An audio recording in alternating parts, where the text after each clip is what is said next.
j'ai regardé le dessin animé de la Reine des Neiges et que je vais t'expliquer du coup qu'est-ce que j'ai compris parce que je l'avais jamais vu. Alors c'est l'histoire d'un petit garçon qui découpe des glaçons dans un lac et qu'après il y a deux petites filles et qu'il y en a une qui se blesse et qu'elle s'appelle Anna et que du coup les parents ils emmènent Anna et la petite fille blonde qui s'appelle Elsa voir des petits bonhommes en forme de pierre et que je ne sais pas trop comment qu'ils font mais qui lui disent qu'elle a un problème et qu'Anna qu'avait des pouvoirs magique qu'elle pourrait plus en avoir de sa vie et que l'autre petite fille blonde, il fallait qu'elle fasse semblant qu'elle en ait plus mais qu'elle les ait encore. Elle a des pouvoirs de glace. C'est trop bizarre ça. Du coup, ils enferment la blonde qui s'appelle Elsa dans sa chambre pour toujours et que l'autre sœur du coup qu'elle comprend pas. Voilà. Et le temps qui passe et qu'elle chante des chansons. Ah oui, ça fait que de chanter dans le dessin animé. Au secours. Et du coup, un jour, les parents, je sais pas trop ce qu'ils foutent, ils vont dans un bateau et que le bateau qui coule. Et du coup, Elsa, qu'elle devient la reine du château d'Arendelle. Ah oui, ils habitent à Arendelle, c'est le nom du village d'Arendelle. Et puis qu'après, qu'est-ce qui se passe? Ah oui, donc du coup, Elsa, bah ça devient la reine de Arendelle.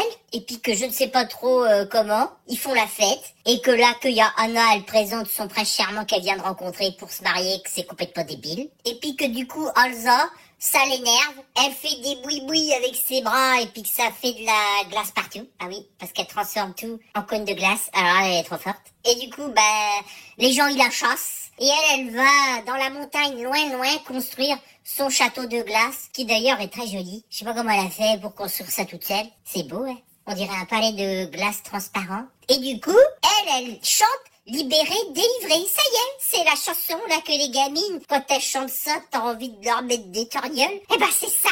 Je suis libérée, je suis délivrée. Donc du coup, elle fait son château, voilà, toute seule. Elle s'éclate. Et puis que il y a son autre sœur Anna là, et qu'elle est toute seule, elle s'ennuie. Elle va chercher sa sœur Elsa. Elle va du coup avec un mec qui s'appelle Christophe. Et qu'en fait, on se rend compte que Christophe, c'était le gamin qui faisait les glaçons dans le lac. Là.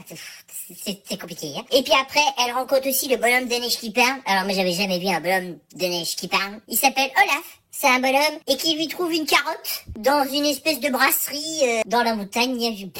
T'as déjà poussé les carottes dans la neige, toi? Bon, bref, c'est rien comprendre. Et puis que du coup, ils vont voir Elsa avec le bonhomme de neige. Mais Elsa, elle est pas contente. Du coup, elle fabrique un gros bonhomme de neige encore plus géant puis qu'elle les met dehors. Et puis à un moment, je sais plus trop où, Elsa, elle envoie un truc électrique à sa sœur de glace. Et qu'elle a le cœur glacé. Et du coup, il faut aller voir le prince charmant pour qu'il lui fasse un bisou, comme dans Blanche-Neige, pour la chauffer et pour que ça fasse fondre le glaçon dans le cœur. Ouais, je crois que c'est ça qu'il dit. Ouais, je crois. Au final, le prince charmant qu'elle avait rencontré pour se marier, c'était le méchant. Un petit saligo. Et du coup que Anna, elle finit par devenir toute blanche. Au début qu'elle avait une mèche, parce que sa sœur lui avait fait mettre une mèche. J'ai rien compris à ça non plus.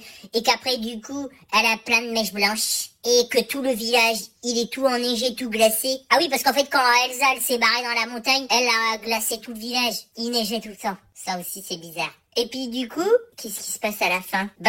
En gros, elle retrouve Elsa parce qu'en fait, Anna, elle devient glaçon et que sa sœur, elle pleure ou je sais pas trop ce qu'elle fout. Et en pleurant, ça lui réchauffe le cœur.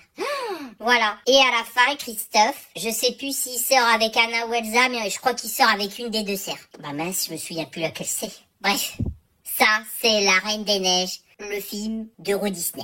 Je sais pas si t'as compris, mais moi il y a juste la fin où je m'en souviens plus. Pourtant, je l'ai vu il y a 10 minutes. Oh, c'est pas possible, ça.